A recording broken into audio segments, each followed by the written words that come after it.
اعوذ باللہ من الشیطان الرجیم بسم اللہ الرحمن الرحیم ان اللہ وملائکتہ یصلون علی النبی یا ایہا الذین آمنوا صلوا علیہ وسلموا تسلیما اللہم صلی علی سیدنا و نبینا و شفیعنا و مولانا محمد وعلی آل محمد وبارک وسلم۔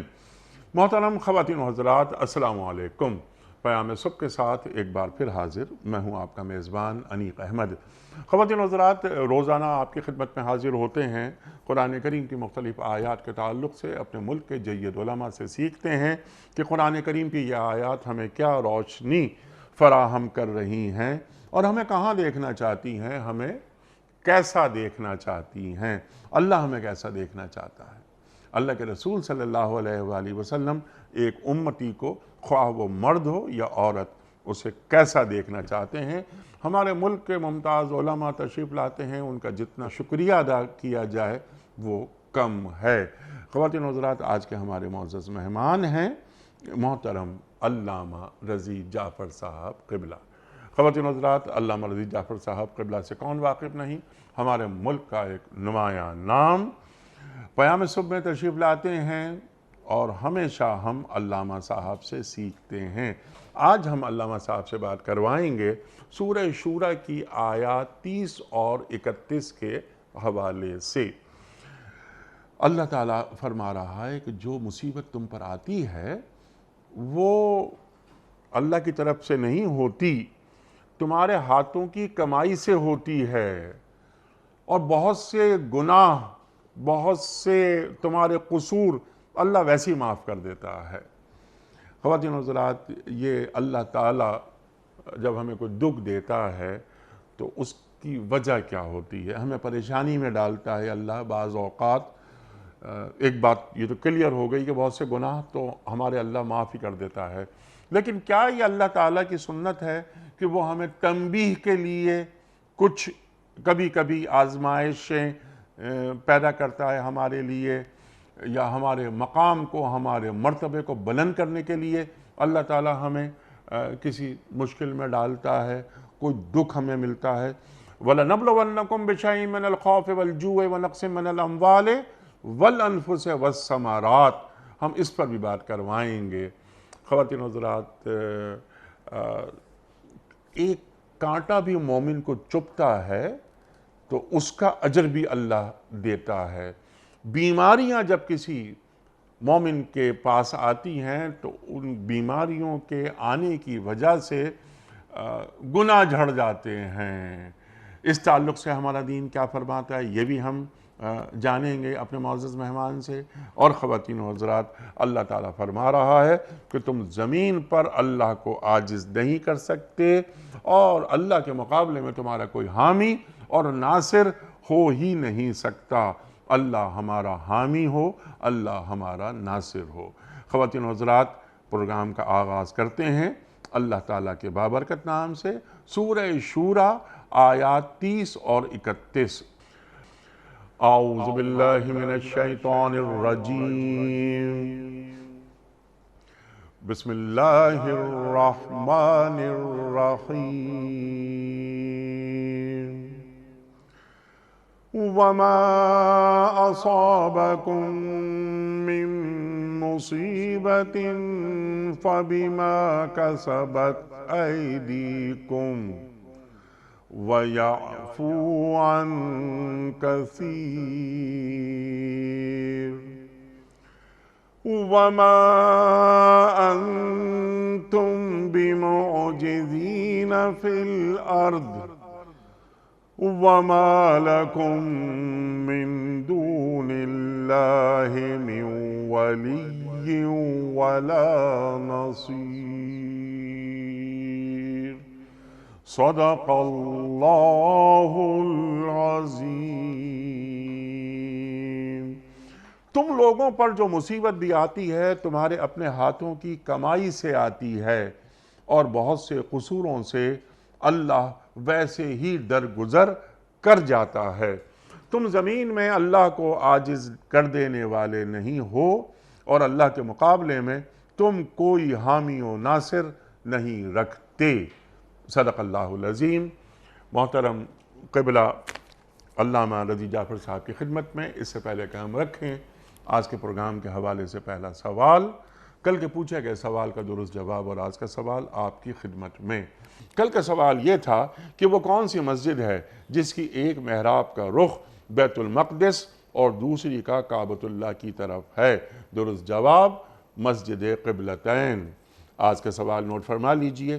غزوہ خندق میں کفار نے مدینہ منورہ کا محاصرہ کتنے عرصے جاری رکھا تھا؟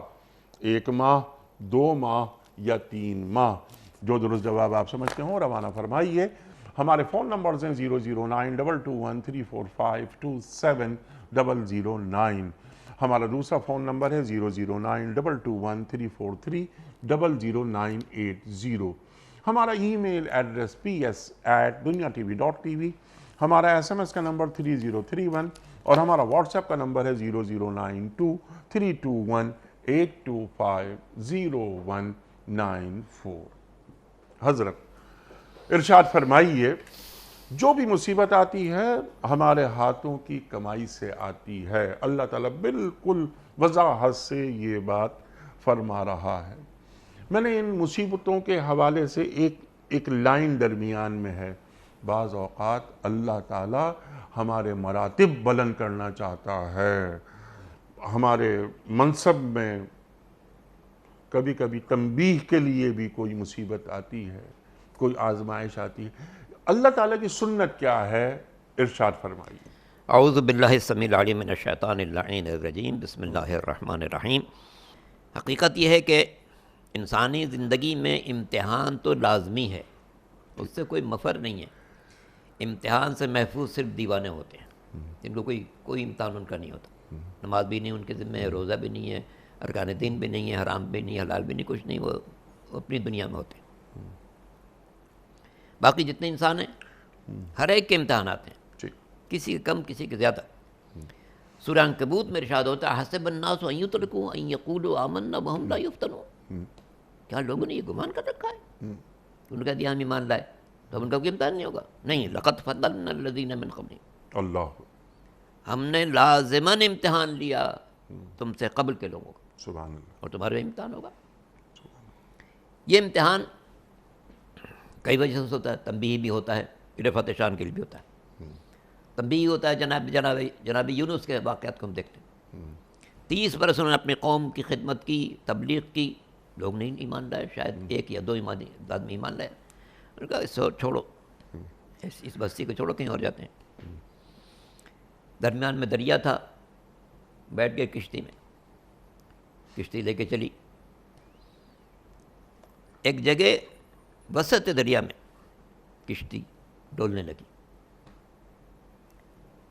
کشتی میں جو چلانے والا تھا اس نے کہا آج کوئی میری کشتی میں کوئی ایسا شخص بیٹھا ہے کہ جو اپنے آقا سے بھاگ کے آیا۔ اللہ اکبر، اللہ اکبر، اس کی بنا پر سب پر یہ امتحان آ رہا ہے۔ اللہ اکبر۔ وہ آدمی اتر جائے کشتی سے ورنہ سب ڈوب جائے گا۔ تو نبی یونس کھڑے ہو گئے، تو میں ہوں۔ کہ نہیں، آپ اتنے شریف آدمی، چہرہ بھی آپ کا خوبصورت ہے، انداز بھی بہت پیارا ہے، بہت شریف النفس ہیں، عبادت کے نشانات بھی ہیں، آپ نہیں ہو سکتے۔ ٹھیک۔ تھوڑی دیر اس نے چلانے کی کوشش کی، نہیں کشتی چلی۔ نے کہا بھائی میں دوبارہ اعلان کر رہا ہوں، جو اپنے آقا سے بھاگ کے آیا ہے اتر جائے، ورنہ کشتی ڈوب جائے گی، سب مر جائے گی۔ جو میں ہوں، نہیں بھائی آپ نہیں ہو سکتے، میرا دل بالکل نہیں مانتا ہے کہ آپ ہو سکتے ہیں، جو ہے وہ مانے۔ پھر خاموشی کا پھر تیسری دفعہ اعلان کیا، جو بھی اپنے آقا سے بھاگ کے بیٹھا ہوا میری کشتی میں وہ اتر جائے، تاکہ ایک آدمی اپنا حساب خود سمجھے، باقی لوگ بچ جائیں گے۔ ان کا تو میں کہا میرا دل نہیں مان رہا ہے، مگر آپ ہی کہہ رہے ہیں، کوئی کہہ بھی نہیں رہا تو میں قرا ڈالوں گا۔ سارے نام قرا ڈالے گئے، قرا انہیں کا نام نکلا۔ جناب تو کچھ نہیں ہو سکتا، ٹھیک ہے، میرا دل تو نہیں مان رہا ہے، لیکن آپ نے اقرار بھی کیا ہے، قرا بھی آپ کو نہیں ملتے، اتر جائیے۔ اتر گئے پانی میں، پانی میں اتر گئے۔ ایک مچھلی کو اللہ نے حکم دیا نگل دے ان کو۔ روایت ایک بڑا حسین فقرہ ہے، اے مچھلی میں نے تیرے شکم کو ان کا قید خانہ بنایا ہے، ان کے جسم کو تیری غذا نہیں بنایا. چنانچہ مچھلی لے کر چلی سمندر کے اندر، دریا میں جہاں بھی تھی وہ گھومتی رہی. اور یہ وہاں پر مناجات کرتے رہے، لا الہ الا انت سبحانک انی کنت من الظالمین. اللہ اکبر. تو یہ آزمائش اللہ نے ان پر ڈالی. صرف بات پر کے انہیں اپنی قوم کو چھوڑ کے نہیں نکلنا چاہیے تھا جب تک اللہ نہ کہتا. ٹھیک ہے. تو اللہ نے جب انہوں نے بہت مناجات کی تو حکم دیا مچھلی کو کہ ان کو ڈال دو باہر. سورہ انبیاء میں ہے لولا ان کان من المسبحین للبث فی بطنہ الی یوم یبعثون. اللہ اکبر. اگر وہ خاص طور سے تسبیح نہ کرتے، اپنے قصور کا اعتراف نہ کرتے، میری تسبیح نہ کرتے، مچھلی کے پیٹ میں پڑے رہتے قیامت تک پڑے رہتے. اس سے یہ بھی اندازہ ہوتا ہے کہ اللہ جس کو چاہے مچھلی کے پیٹ میں بھی قیامت تک زندہ رکھ سکتا ہے. اللہ اکبر. اللہ اکبر. یہ اس کی اپنی مرضی ہے جیسے اللہ چاہے. اکبر. اسی طرح ہم دیکھتے ہیں جناب عزیر صرف زبان سے نکلا تھا، پالنے والے کیا ہے یہ بستی بھی دوبارہ زندہ ہوگی، اتنی تو بحال بستی. سورہ بقرہ فاماتہ اللہ مئۃ عام، اللہ نے ان کو موت دے دی. پڑے رہو یہیں، اٹھو، پھر اٹھا دیا 100 پر. کم لبثت، کتنے دن پڑے رہے؟ لبثت یومن و بعض یومن، ایک دن یا اس کا کچھ حصہ. بل لبثت مئۃ عام، 1 سال پڑے رہے ہو. وانظر الی طعامک وشرابک لم یتسنہ، دیکھو جس کھانے پانی کے ساتھ آئے تھے اس میں بدبو بھی نہیں پیدا ہو، اور جس سواری پہ آئے تھے وہ ریزہ ریزہ ہو چکی ہیں. قدرت نے اس بعض آیات میں بڑی بڑی نشانیاں انسان کو دکھائی ہیں اور سمجھنے کے لیے بڑے مواقع دیے. 100 سال مردہ پڑے رہے، جس سواری پر تھے وہ ریزہ ریزہ ہو چکی ہے، گل سڑ کے ختم ہو چکی ہے. جس کھانے پانی کو لے کے آئے تھے اس میں بدبو بھی نہیں پیدا ہوئی. وہ قدرت بتانا چاہتی دیکھو ہم جسے بچانا چاہیں یوں بچاتے ہیں، ٹھیک. جسے ختم ہو دینا جانا چاہے ختم ہونے جا رہے. ٹھیک ہے. اس میں تو اسی طرح سے جناب ابراہیم کا جو امتحان ہے، یہ امتحانات آزمائش کے لیے، ٹھیک ہے، یہ انبیاء کے امتحان. مگر جناب ابراہیم کا امتحان جو ہے وہ رفعت شان کے لیے. سبحان اللہ. سبحان اللہ. ابتلیٰ ابراہیم ربہ بکلمات فاتمہن قال انی جاعلک للناس. اللہ اکبر. جب اللہ نے امتحان لیا ان کا، اور کیسا امتحان ہے، بیٹوں کو ذبح کرو. یہ کوئی معمولی امتحان نہیں تھا کہ اپنے ہاتھ سے اس خوبصورت فرما بردار معصوم نیک بیٹے کو ذبح کرو. بڑھاپے کی اولاد. ہاں، بڑھاپے کی اولاد، تمناؤں کے بعد ملنے والی اولاد. 92 سال کی عمر تک کوئی اولاد نہیں تھی. جی. اولاد ملی، وہ اولاد خانہ کعبہ کی تعمیر میں حصہ لینے والی تھی. فلما بلغ معہ السعی، لیکن جب وہ تگو کے قابل ہوا اب ذبح کرو. تو ابراہیم کا بہت سا امتحان لیا گیا. فاتمہن، جب امتحان میں کامل اترے، قال انی جاعلک للناس اماما، تب اللہ نے کہا کہ اب ہم تمہیں تمام انسانوں کا پیشوا بنانے والے ہیں، امام بنانے والے ہیں. تو یہ امتحانات ہر قسم کے ہیں. کبھی تنبیہ کے طور پر ہے جیسے جناب یونس علیہ السلام یا جناب عزیر علیہ السلام. کبھی رفعت شان کے لیے ہے جیسے جناب ابراہیم علیہ السلام. اور جیسا کہ آپ نے سورہ بقرہ کی آیت پڑھی کہ ہر مومن کا امتحان ہوگا. وَلَنَبْلُوَنَّكُمْ، لام تاکید شروع میں ہے، نون ثقیل آخر میں ہے، دونوں تاکید کے لیے. ہم لازماً اور ضرور تمہارے امتحان لیں گے، مختلف چیزوں سے، خوف سے، بھوک سے، نقص اموال سے، نقص انفس سے، نقص ثمرات سے. تو یہ امتحانات کیوں ہیں؟ یہ سب امتحانات جو ہیں بارگاہ الہی میں تقرب کا ذریعہ. جب انسان امتحان میں پڑتا ہے تو یقیناً اپنے رب کو یاد کرتا ہے. عام دنوں میں اگر غفلت بھی کرے تو بیماری آ جائے، پریشانی آ جائے، مصیبت آ جائے، کوئی طوفان آ جائے، آندھی آ جائے، اس میں ضرور اپنے رب کو یاد کرتا ہے. چونکہ اللہ چاہتا ہے کہ بندہ اپنے رب سے کسی نہ کسی وقت ضرور قربت حاصل کرنے کی کوشش کرے. اس لیے اس کو امتحان میں ڈالتا ہے تاکہ انسان اپنے رب سے نزدیک ہونے کی کوشش کرے.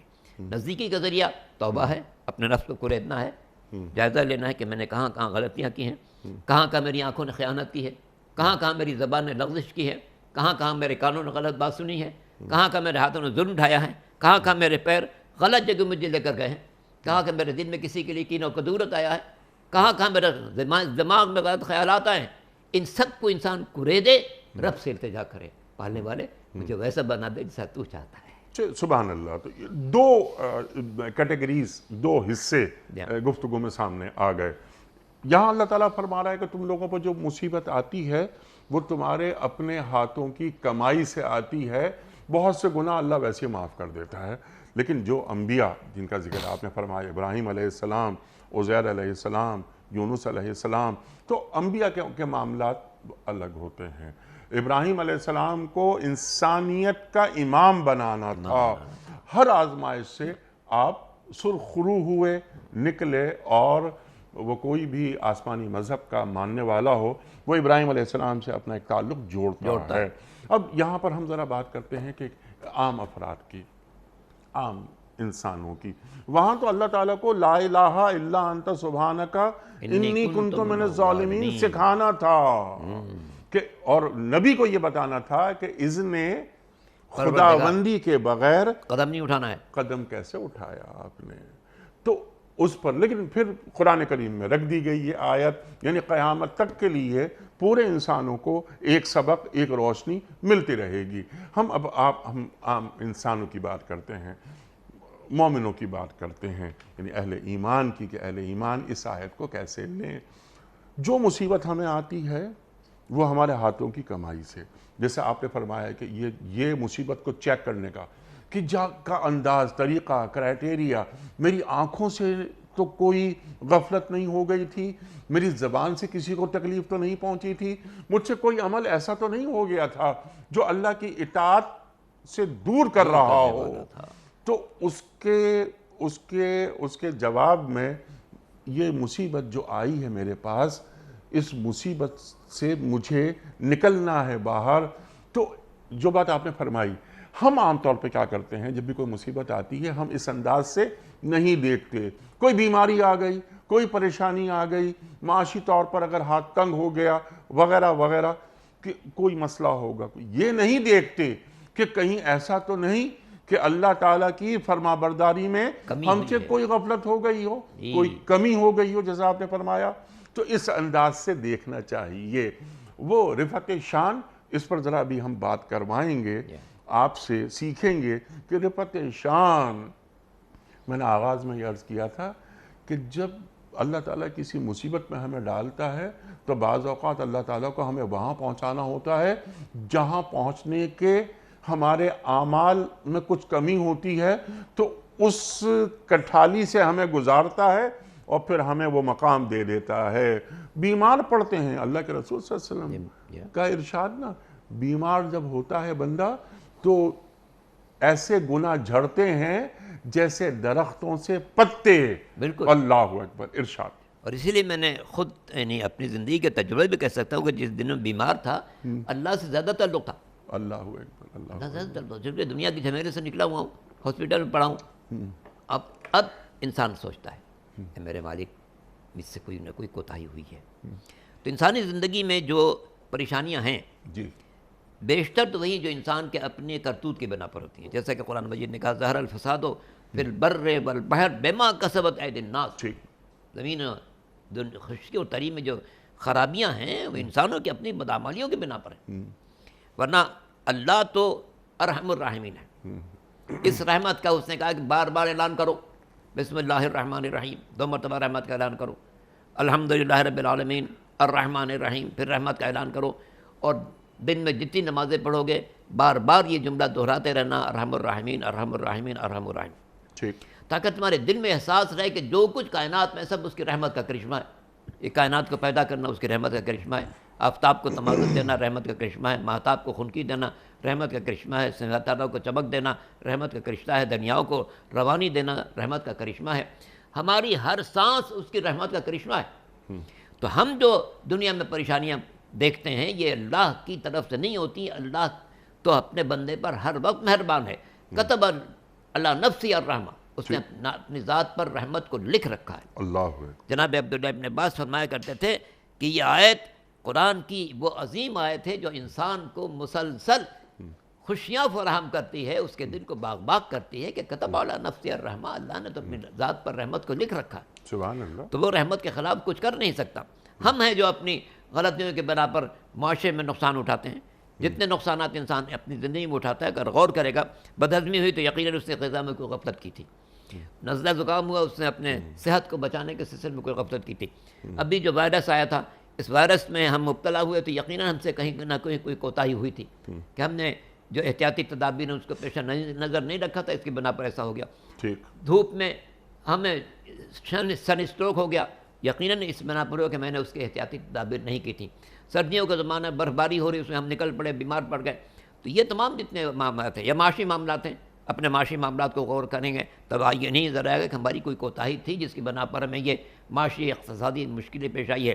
ملک کے سیاسی نظام پر غور کریں تب بھی ہم غیر کہ جناب کہ ہم نے صالح افراد کا انتخاب نہیں کیا تھا، اس لیے ہمیں مصائب دیکھنا پڑے. تو کائنات میں جتنی چیزیں ہیں، انسان کو جو مشکلات پیش آتی ہیں الگ ہے ان میں اس مشکلات کے کہ جو امتحان کے طور پر ہیں. جو امتحان کے طور پر ہیں وہ تو اللہ کی طرف سے ہوتی ہیں، لیکن باقی جو انسانی زندگی کی مشکلات ہیں ان میں انسان کے اپنے کوئی نہ کوئی کوتاہی ضرور شامل حال ہوتی ہے. اس لیے اللہ یہ چاہتا ہے کہ جب مشکل میں پڑو غور کرو، سوچو کہ تم نے کس کس موقع پر کہاں کہاں کوتاہی کی ہے، ان کوتاہیوں کا ازالہ کرو، رب سے التجا کرو، اے پالنے والے میری اس مشکل کو آسان کر دے، میری اس مشکل کو آسان کر دے. اس کا طریقہ جناب یونس نے سکھایا کہ پالنے والے لا الہ الا انت سبحانک، میرے مالک یہ جو میں مشکل میں پڑا ہوں اس میں تیرا کوئی قصور نہیں ہے، تیری ذات پاک ہے، بے نیاز ہے. انی کنت من الظالمین، سبحان اللہ. مجھ سے کوتاہی ہوئی تھی. تو مجھ سے کوتاہی ہوئی تھی، اس کوتاہی کی بنا پر جیسے جناب آدم زمین پر بھیجے گئے. کیوں بھیجے گئے؟ ایک درخت سے منع کیا تھا، جنت کی ہر چیز استعمال کرو، میں سے بھری ہوئی جنت، بہترین باغات ہیں، بہترین پھل ہیں، ہر قسم کے پھل کھاؤ، فلاں درخت کے پاس مت جانا. چلے گئے تو نکل دی گئے. اب آدم کو جنت سے نکالا گیا، زمین پر بھیجا گیا. اولاد آدم ایسی زندگی گزارے کہ پھر زمین سے اٹھے اور جنت میں داخل. سبحان اللہ، سبحان اللہ، سبحان اللہ. اور زمین کو جنت بنائے. آدم علیہ السلام کو پہلے جنت دکھا دی گئی، پھر زمین پہ اتارا گیا کہ زمین کو جنت بنانا ہے. تو بنی آدم کی ایک ذمہ داری یہ بھی ہے جیسا کہ آپ نے بات فرمائی. لیکن پھر وہ وہاں پر نبی کی بات ہوئی. یہ تو اللہ تعالیٰ کا جو سلسلہ ہے، اللہ تعالیٰ کا جو ارادہ ہے، یہ سکھانا تھا کہ جب بھی غلطی ہو لا تقربا ہذہ شجرہ، جہاں آپ نے اشارہ فرمایا دیکھو اس طرف نہیں جانا، اس شجر کا پھل نہیں کھانا. کرو گے تو پھر کیا کرنا؟ پھر کوئی جواز نہیں ڈھونڈنا، کوئی تعویل نہیں لانا.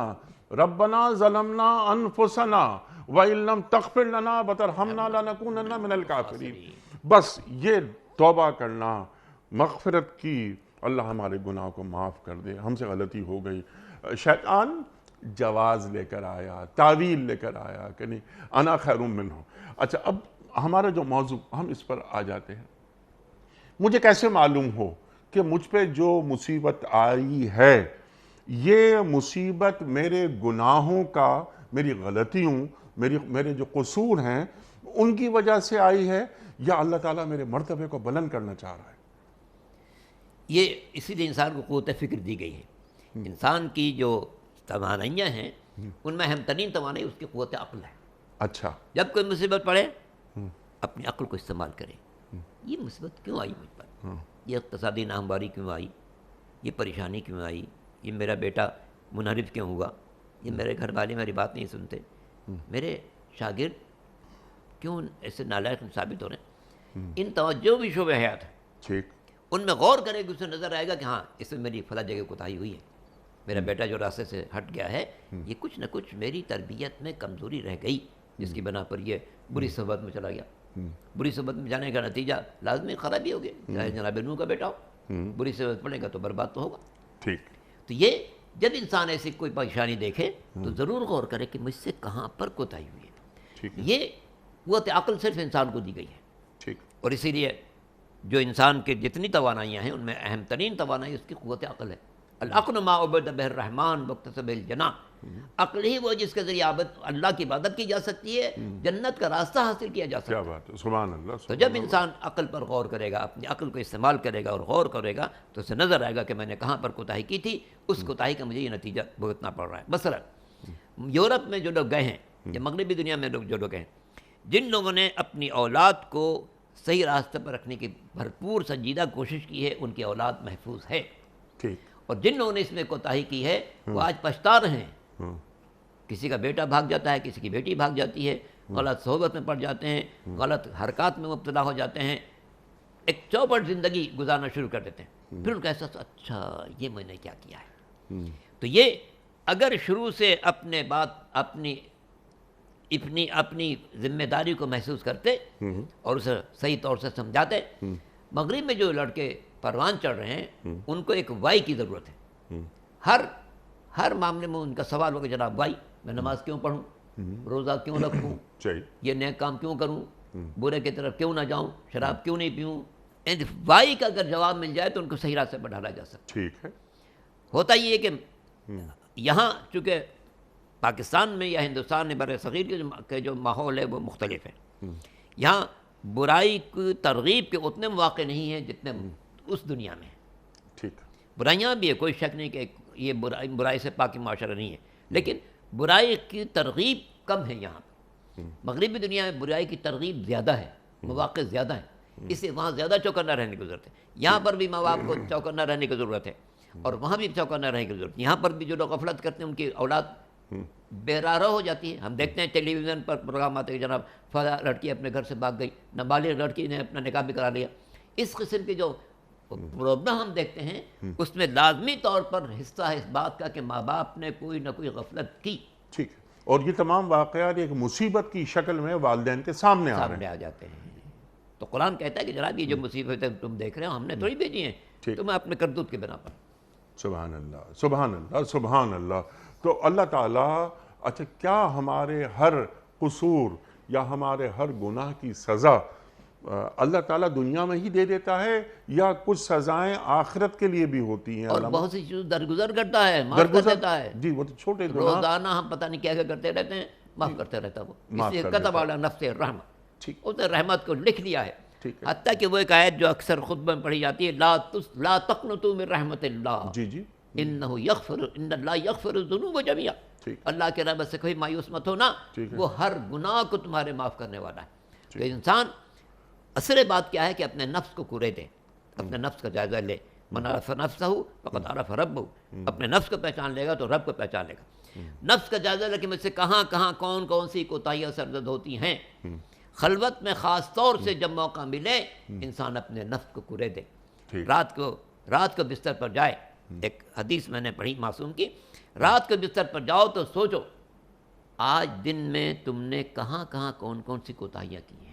اللہ اکبر, اللہ. یہ معمول روزانہ کا بناؤ تو یقین رکھو آج اگر تم سے 100 غلطیاں ہوئی تھیں, کل 98 رہ جائیں گی, اس کے بعد پھر 96 رہ جائیں گی, گھٹتی جائیں گی. یہاں تک کہ ایک ایسا دن آ سکتا ہے جب تم جائزہ لوگے تمہیں نظر آئے گا آج الحمدللہ میں نے کوئی اللہ کی نافرمانی نہیں کی. تو سجدہ شکر ادا کرنا کہ میرے مالک میں تیرا شکر ادا کرتا ہوں کہ آج کا دن میرا ایسا گزرا ہے کہ میں نے تیری کوئی نافرمانی ہرگز نہیں کی ہے. انسان کو اللہ تعالیٰ مواقع دیتا ہے کہ وہ سنبھل جائے, سدھر جائے. انبیاء و مرسلین کے حالات میں ہمیں یہی پڑھتے ہیں. بہت سی قومیں اپنی سرکشی کی بنا پر عذاب کی مستحق بن چکی تھیں, مگر اللہ نے مہلت دی کہ شاید سنبھل جائے, شاید سدھر جائے, شاید. تو اللہ نے انسان کو قوت عقل دی, توانائیاں دی, صلاحیتیں دی.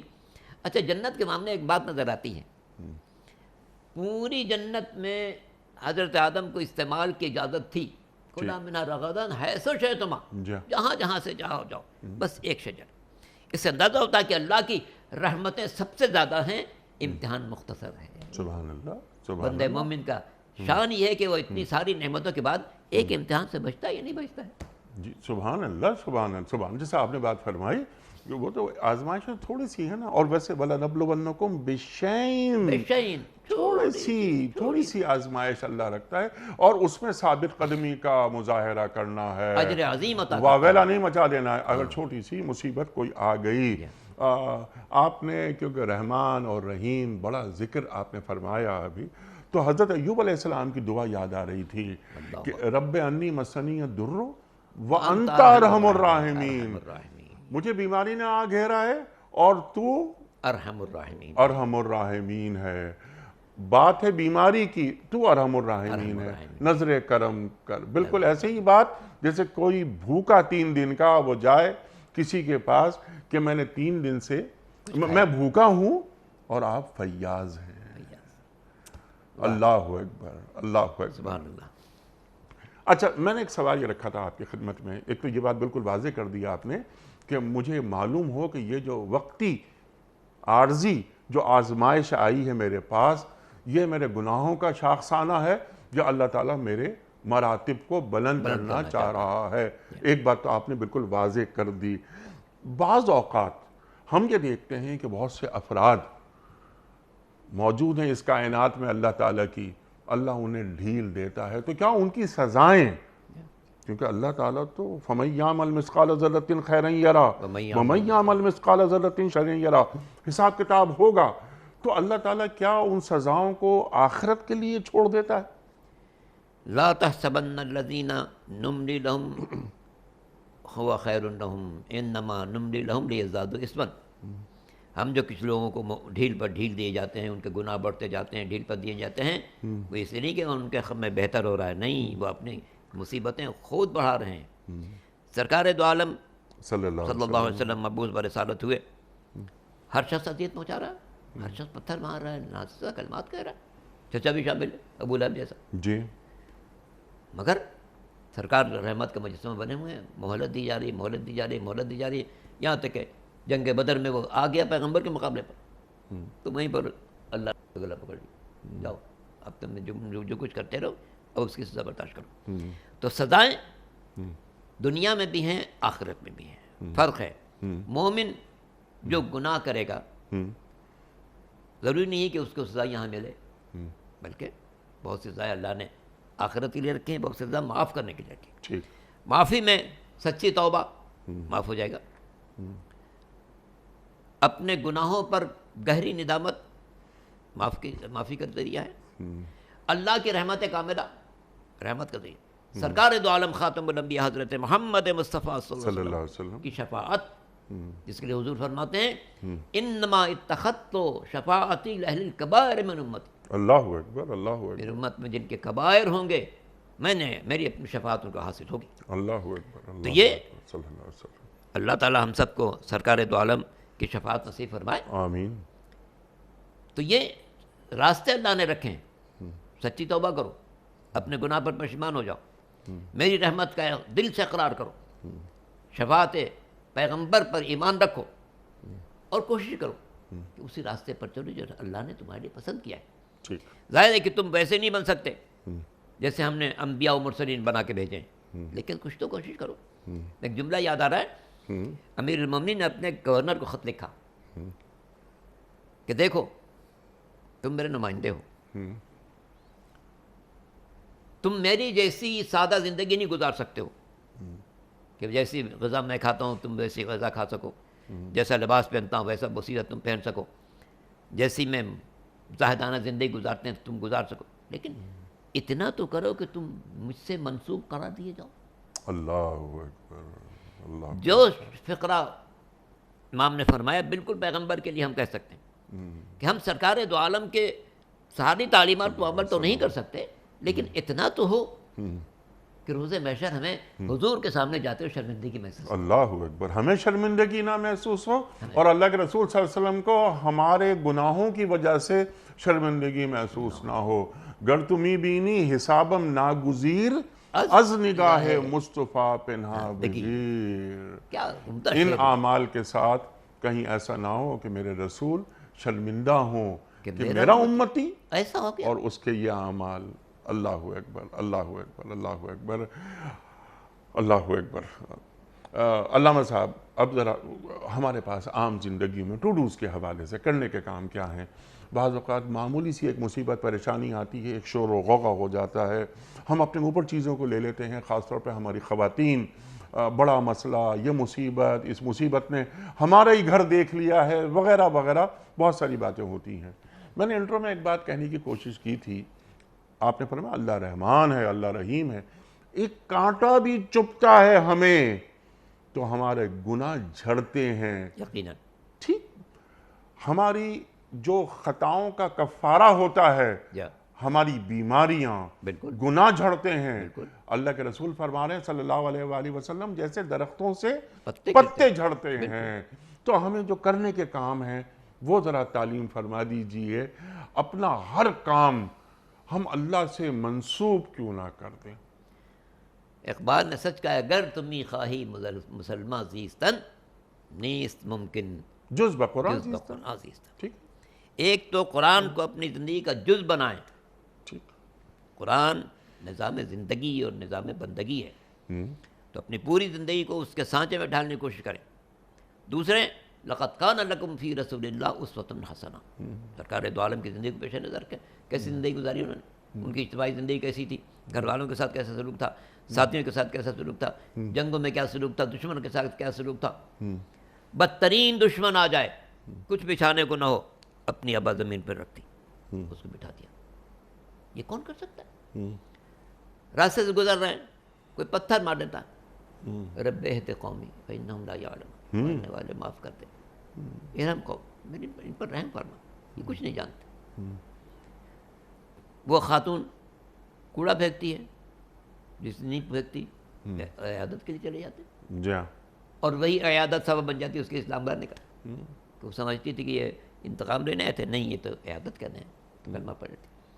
تو یہ ظاہر ہے کہ سرکار دو عالم کو جو اللہ نے کامل ترین نمونہ بنایا، اور امت مسلمہ کو اس بات پر فخر کرنا چاہیے کہ کائنات میں اللہ کا محبوب ایک ہے، اور جو اللہ کا محبوب ہے وہ ہمارا آقا ہے، ہم اس کی امتی ہیں. کسی امت کو یہ شرف حاصل نہیں ہے کہ اس کو اللہ نے اپنے محبوب کی امت قرار دیا. صرف امت مسلمہ کا افتخار ہے کہ اللہ نے اس کو اپنا محبوب بھیجا، اور اس محبوب کا آئیڈیل بنا دیا کہ اس کے طرز زندگی کو دیکھو، اس کا راستہ کیا ہے. جو سیرت پر کتابیں ان کو مطالعہ کریں، اور قرآنی آیات کی روشنی سے اپنے قلب کو منور کریں، حضور کے اسوہ حسنہ کو دیکھ کر قدم بقدم چلنے کی کوشش کریں، تاکہ ہم ویسے بن جائے جیسا رسول ہمیں دیکھنا چاہتے ہیں. سبحان اللہ. لیکن یہاں پر معاملہ، کیونکہ ہم فوکس کیا ہے اس آیت کو ہم نے مصیبت کے حوالے سے، کہ جب الذین اذا اصابتہم مصیبہ قالوا انا للہ و انا الیہ راجعون، رویہ ہمارا کیا ہر ہونا مصیبت پر ڈالنے والے تو میرا مالک ہے، ہم تیری بارگاہ میں واپس آنے والے ہیں. یہ مصیبت بھی تو جانتا ہے تیرے علم میں، اور ہم کوئی اور حامی و ناصر نہیں رکھتے سوا تیری ذات کے. ٹھیک ہے. تو ہے جس سے ہمارا ہر تعلق ہے میرے مالک. یہ جو کوتاہی مجھ سے ہوئی ہے، یہ جو مجھ سے نافرمانی ہوئی ہے، جو میں نے کسی بندے کو ستایا ہے، یا میری زبان سے کوئی غلط لفظ نکلا ہے، میرے مالک تو اس کو معاف کرنے والا ہے. اس سے کہ اس کے نتائج مجھ پر آئیں گے. میں اگر توبہ نہ کروں تو اس کے سارے گناہوں کے نتائج مجھے کو برداشت کرنا پڑے گا. لیکن میرے مالک تو چونکہ ارحم الراحمین ہے، مجھ سے جو کوتاہی ہو گئی تو اس کو معاف کر دے. اس میں بھی ایک فرق مد نظر رکھنا چاہیے. کچھ کوتاہیاں انسان اپنے رب کی کرتا ہے، کچھ بندوں کی کرتا ہے. بندوں کی کوتاہی کرنے کے بعد صرف توبہ کرنا کافی نہیں ہے، بلکہ اس بندے کا حق پہلے حق ادا کریں. راستے سے گزرتے ایک بچے کو تھپڑ مار دیا، پھر مسجد میں چلے گئے، 2 رکعت نماز پڑھی، پالنے والے معاف کر دیں، یہ کوئی معافی نہیں ہے. پہلے اس بچے سے معافی مانگو. جب بچہ معاف کر دے گا تو آ کے اللہ سے کہنا، اے پالنے والے، میں نے جو اس کو تھپڑ مارا تھا تو 2 گناہ کیے تھے، ایک اس بچے کو ستایا تھا، ایک تیری نافرمانی کی تھی. بچے نے معاف کر دیا، اب تو معاف کر دے. ٹھیک ہے. اس بات کو ذرا سا اور آگے بڑھاتے ہیں. بچے کو تھپڑ مار دیا، مسجد جا کے معافی مانگ لی. اگلی بات، کسی کی زمین پہ قبضہ کر لیا، کوئی فراڈ کیا اور کسی کا مال ہتھیا لیا، مصیبت آئی، پریشانی آئی، توبہ کی، گڑ گڑائے، اللہ معاف کر دے، اللہ نے صحت عطا فرما دی. صحت تو عطا ہو گئی، لیکن جو مال آپ نے غصب کیا ہے واپس کرنا ہوگا، اسے واپس بھی کریں. جی. اور جو اس کے اس دوران نقصان ہوا اس کا ازالہ بھی کریں. جس کا مال ہم نے ہڑپ کر لیا، اس کو مال نہ ہونے کے بنا پر جو تکلیفیں اٹھانی پڑی، ان کا ازالہ بھی ضروری ہے. کن کن مصائب میں وہ مبتلا ہوا مال نہ ہونے کی بنا پر، ان مصائب کا ازالہ کرنا پڑے گا. جو تکلیفیں اس سے پہنچی ان کا ازالہ کرنا پڑے گا. اپنے گھر والوں کا علاج نہیں کرا سکا، اس کا ازالہ کرنا پڑے گا. بچوں کا اچھا رزق نہیں فراہم کر سکا، اس کا ازالہ کرنا پڑے گا. تو یہ ازالہ بہت ہی سنگین ہے. ہم سمجھتے ہیں کہ جناب آپ نے اس کی چیز واپس کر دی. نہیں، چیز واپس کر دینا کافی نہیں ہے. یہ حساب کیجئے آپ نے کتنے دن اس کی چیز اپنے قبضے میں رکھی، اس دوران اس کو کیا کیا نقصان پہنچا، سارے نقصانات کا ادا کرنا پڑا. سبحان اللہ. یہ دین کو مطلوب ہے. جی. پھر اللہ سے کہیں پالنے والے جو کچھ میں نے کیا اس کو معاف کر دے. سبحان اللہ. اور مجھے مصیبتوں سے نکال دے، کیونکہ میں نے تیری فرما برداری کر لی ہے. اس وقت میں آپ کی نافرمانی کر رہا تھا. اے اللہ، اب تو مجھے مصیبتوں سے چھٹکارا، میرے گناہوں کو معاف کر دے۔ اللہ اکبر، اللہ اکبر۔ اچھا یہاں پر علامہ صاحب میں نے جو ایک بات یہ عرض کی تھی، جیسے الذین اذا اصابتہم مصیبہ قالوا انا للہ و انا الیہ راجعون، سورہ بقرہ میں اللہ تعالیٰ نے ہمیں بتا دیا۔ اس کو ذرا سا ایسا کینوس اور بڑا کر لیتے ہیں سیکھنے کے لیے۔ الحمدللہ علی کل حال، میں زندگی کے اپنے ہر لمحے کو اللہ سے جوڑ دوں۔ اگر میں خوش ہوں تو اے اللہ، وہ قرآن کی ایک آیت بھی ہے نا کہ اللہ ہی ہے جو تمہیں ہنساتا ہے اور اللہ ہی ہے جو تمہیں رلاتا ہے۔ اللہ اکبر، اللہ هو اکبر، الذی اضحک وابکا، اللہ اکبر، اللہ اکبر۔ تو اے تاکہ اللہ، دیکھیں کہ تم نے ہنسی میں خوشی میں اللہ کو یاد رکھا یا نہیں، ٹھیک اور جب اس نے گریا پر ڈال دیا تب بھی تم نے اس کو یاد رکھا یا نہیں کیا۔ ٹھیک ہے۔ تو ایک زندگی شکر کا امتحان ہے، ایک صبر کا امتحان ہے۔ شکر کا امتحان ہے اور صبر کا امتحان ہے۔ تو اللہ سے دعا اگر ہم یہ مانگیں ہر مصیبت میں، پریشانی میں، خاص طور پر مصیبت پریشانی، شکر تو نعمتوں پر جو آپ نے بات کی، لیکن ہم کیونکہ مصیبتوں میں ہمارا رویہ کیا ہونا چاہیے وہ ڈسکس کر رہے ہیں۔ کوئی پریشانی آئی، خدا نہ خواستہ اللہ تعالیٰ، اللہم انی اسألک العفو والعافیہ فی الدنیا والآخرہ، اللہ ہمیں عافیت سے رکھے۔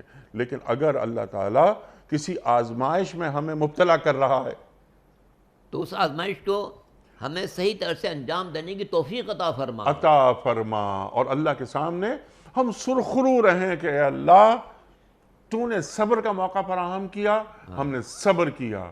انما یوفی الصابرون اجرہم بغیر حساب، سب کی نیکیوں کا حساب سے اجر ہے، لیکن صابرین کا اجر ہے بغیر حساب کے ہے۔ اللہ اکبر۔ جن والدین کے بچے چھوٹے ہوتے ہیں ان کا انتقال ہو جاتا ہے، کتنا بڑا یہ ایک سانحہ، کتنا بڑا معاملہ، لیکن جب قیامت کے دن یہی بچے والدین کو جنت میں لے کے جائیں گے، جی، سرکار دو عالم حضرت محمد مصطفیٰ صلی اللہ علیہ وسلم کا ارشاد صلی ہے اللہ علیہ وسلم، کہ یہ جو بچے بچپن میں چلے گئے یہ جنت کے دروازے پہ کھڑے رہیں گے۔ ان سے کہا جائے بھائی تم نے تو کوئی قصور نہیں کیا ہے، جاؤ بہشت تمہارا انتظار کریں۔ کہیں نہیں، جب تک ہمارے باپ آپ نہیں آئیں گے ہم اس وقت تک نہیں جائیں گے۔ تو اللہ تعالیٰ ان بچوں کی بنا پر ان کے ماں باپ کو بھی مغفرت عطا کرے گا کہ ماں باپ نے ان بچوں پر صبر کیا تھا، ان بچوں کی جدائی پر صبر کیا تھا، چونکہ اولاد کی جدائی غیر معمولی چیز ہوتی ہے، اور اللہ نے اپنے حبیب کو بھی امتحان لیا۔ عجیب بات ہے، مدینے میں مکے میں بیٹے دیے واپس لے لیے، مدینے میں ایک بیٹا دیا جناب ابراہیم، وہ بھی واپس لے لیا۔ اور وہاں پر تو ایک عجیب روایت ہے، چاہتا ہوں اگر آپ اجازت میں بیان کروں۔ ارشاد۔ مدینے میں اللہ نے بیٹا دیا ابراہیم علیہ السلام، جی جی، اور 16-17 ماہ کے تھے وہ۔ ایک دن پیغمبر اسلام ایک زانو پر ابراہیم کو بٹھائے ہوئے تھے، ایک زانو پر حسین کو بٹھائے ہوئے تھے، دونوں پیار کر رہے تھے۔ کبھی اس کو پیار کرتے تھے، یہ میرا بیٹا، یہ فاطمہ کا بیٹا، اس کو بھی پیار کر رہے ہیں، اس کو بھی پیار کر رہے ہیں۔ جبریل آ گئے، اللہ کے رسول کیا یہ بیٹے دونوں بچے آپ کو بہت محبوب ہیں؟ ہاں بہت محبوب، بہت عزیز ہیں جی، بہت عزیز۔ اللہ ایک کو واپس مانگ رہا ہے، اللہ اکبر، مگر فیصلہ آپ پر ہے، آپ کسے واپس کرنا چاہتے ہیں؟ حسین کو واپس کرنا چاہتے ہیں تو ابراہیم کو واپس کرنا، یہ آپ کی مرضی، مگر ایک بچے کو اللہ واپس مانگ رہا ہے۔ اللہ اکبر، اللہ روایت ہے کہ نظر ایک دفعہ بیٹے کو دیکھا، پھر حسین کو دیکھا، کہا نہیں حسین کو نہیں دے سکتا ہوں، ابراہیم کو لے جاؤ۔ اس موقع ہم کہہ سکتے ہیں کہ اللہ کے رسول نے صلی اللہ اپنی اولاد کو حسین پر قربان کیا، تو 61 ہجری میں حسین نے اپنے پورے گھرانے کو رسول پر قربان اللہ اکبر، اللہ اکبر، اللہ کیا، تاکہ اللہ اکبر، نانا کا دین باقی رہے۔ اللہ اکبر، ان کان دین محمد لم یستقم الا بقتلی یا سیف خذونی۔ اللہ عاشور کے دن جب آئے ہیں تمام تلواروں کو دیکھا، کہا ان کان دین محمد، اگر دین مصطفیٰ کی بقا اس بات میں ہے کہ میرا سر کٹ جائے، اے تلوار آؤ، حسین کا گلا حاصل ہے۔ اللہ تو اکبر، یہ امتحان کی منزل سرکار دو عالم کی اپنی زندگی میں صلی عجیب و اللہ علیہ غریب وسلم، امتحانات ہیں، اللہ اور اولاد کے بارے میں بھی غیر معمولی امتحان لیا۔ اپنے بیٹے کو اٹھاتا رہا، مکے میں 2 بیٹے دیے اٹھا لیے، مدینہ میں 1 بیٹا دیے اٹھا لیا۔ تو یہ سب امتحان، تاکہ بندوں پر یہ بات واضح رہے کہ اگر تمہاری اولاد دنیا سے جا رہی ہے تو زیادہ پریشان مت ہونا، پیش نظر رکھنا کہ جو میرا محبوب تھا میں نے اس کی اولاد کو دعا. سبحان اللہ سبحان اللہ. اور اللہ تعالیٰ کے کلمے کی سربلندی کی راہ میں چند تکالیف اٹھانی پڑ جائیں تو وہ مرتبے کے بلندی کا ذریعہ بنتی ہیں. سبحان اللہ سبحان اللہ سبحان اللہ سبحان اللہ. علامہ صاحب لاسٹ 2 منٹس اللہ تعالیٰ ارشاد فرما رہا ہے کہ تم اللہ کو عاجز نہیں کر سکتے اور اللہ کے مقابلے میں تمہارا کوئی حامی و ناصر نہیں ہے. کیا اللہ کہہ رہا ہے؟ یہ سارے دنیا کے سرکش انسانوں کو تنبیہ ہے جی کہ کبھی نہیں سمجھے. فرعون نہ سمجھے کہ وہ اللہ کو عاجز کر دے گا، اللہ اس کو ڈبو کے رکھے گا. نمرود نہ سمجھے کہ اللہ اس کو عاجز کر دے گا، خدائی کا دعویٰ کرنے کے بلا پر اللہ ایک مچھر کو بھیج دے گا جو اس کا خاتمہ کر دے گا. قارون اپنی دولت پر ناز نہ کرے، ہم جب چاہیں گے زمین کو حکم دے گا، زمین اس کو اپنے قبضے میں لے لے گی. لوط کی قوم اپنی سرکشی میں ڈوبی ہوئی ہے، کبھی خیال نہ کرے کہ وہ اسی طرح سے رہے گی. جب اللہ چاہے گا زمین کا تختہ پلٹ دے گا، سارے کے سارے زمین کے نیچے چلے جائیں گے. جناب نوح کی قوم جو مسلسل ان کو اذیت پہنچا رہی ہے، کبھی نہ سوچے کہ اللہ کو وہ عاجز کر دیں گے. نہیں، جس دن اللہ کا فیصلہ ہوگا ایسا طوفان آئے گا، ایسا طوفان آئے گا. اور عجیب و تغریب طوفان آیا. جناب نوح کی بیوی جو گمراہ تھی وہ تنور پر روٹیاں پکا رہی تھی. کہتے دیکھو ہر طرف خشکی ہے، کہیں پانی کا نشان نہیں ہے، میرا میاں ایسی بڑی کشتی بنا رہا ہے جیسے ساری دنیا ڈوبنے والی ہے. یہ بکواس کر رہی تھی. اللہ کا حکم ہوا فارت تنور، وہ تنور جو آگ تھا وہیں سے پانی ابل پڑا اور ایسا ابلا کہ ساری دنیا کو اس نے ڈبو دیا. تو اللہ تعالیٰ کی فرما برداری اور اپنے ہر عمل کو اللہ سے منسوب کر دینا، اپنا رخ اللہ کی طرف بالکل سیدھا رکھنا اور اللہ تعالیٰ کے ساتھ رہنے کی پریکٹس کرنا. اے ظالموں کبھی مت سوچو کہ تم اللہ کو عاجز کر دو گے. ٹھیک ہے. اور حامی و ناصر اللہ کے سوا کوئی نہیں ہو سکتا. علامہ صاحب بڑا ممنون، بڑا شکر گزار آپ تشریف لائے اور ہمیشہ کی طرح آج بھی ہم نے آپ سے بہت سیکھا. اللہ سلامت رکھے ہمارے علماء کو تشریف لاتے ہیں اور ہماری علمی کمی کو دور فرما دیتے ہیں. خواتین و حضرات، وقت مکمل ہوا ہمارے آج کے پروگرام کا. کوئز کل کا سوال ہمارا یہ تھا کہ وہ کون سی مسجد ہے جس کی ایک محراب کا رخ بیت المقدس اور دوسری کا کعبۃ اللہ کی طرف ہے. درست جواب مسجد قبلتین. آج کا سوال نوٹ فرما لیجئے. غزوہ خندق میں کفار نے مدینہ منورہ کا محاصرہ کتنے عرصے جاری رکھا تھا؟ 1 ماہ، 2 ماہ یا 3 ماہ؟ جو درست جواب آپ سمجھتے ہوں روانہ فرمائیے. ہمارے فون نمبرز ہیں 0092213452709. ہمارا دوسرا فون نمبر ہے 009221343000980. ہمارا ای میل ایڈریس ps@dunyatv.tv. ہمارا SMS کا نمبر 3031 اور ہمارا واٹس ایپ کا نمبر ہے 00923218250194. علامہ صاحب ایک پرچی نکال کر اعلان فرما دیجئے کہ آج کے ونر کون ہیں اور ان کا نام آپ بیان فرما دیجئے. بسم اللہ الرحمن الرحیم. ذکیہ دختر تاجدار عالم خان پشاور سے. ذکیہ دختر تاجدار عالم خان پشاور سے. ذکیہ صاحبہ آپ کی خدمت میں دنیا ٹی وی کی جانب سے دینی کتب پر مشتمل گفٹ ہیمپر آپ کے گھر روانہ کیا جا رہا ہے. آپ کو بہت بہت مبارک ہو. پروگرام کا اختتام ہوتا ہے روزانہ قول پر اور وہ قول ہوتا ہے صاحب نہج البلاغہ امیر المومنین حضرت علی مرتضیٰ کرم اللہ وجہہ کا. آپ فرماتے ہیں انصاف سے دوستوں میں اضافہ ہوتا ہے.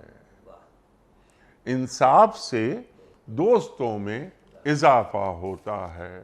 سبحان اللہ سبحان اللہ. اپنے میزبان انیق احمد کو کل تک کے لیے اجازت دیجیے. خدا حافظ.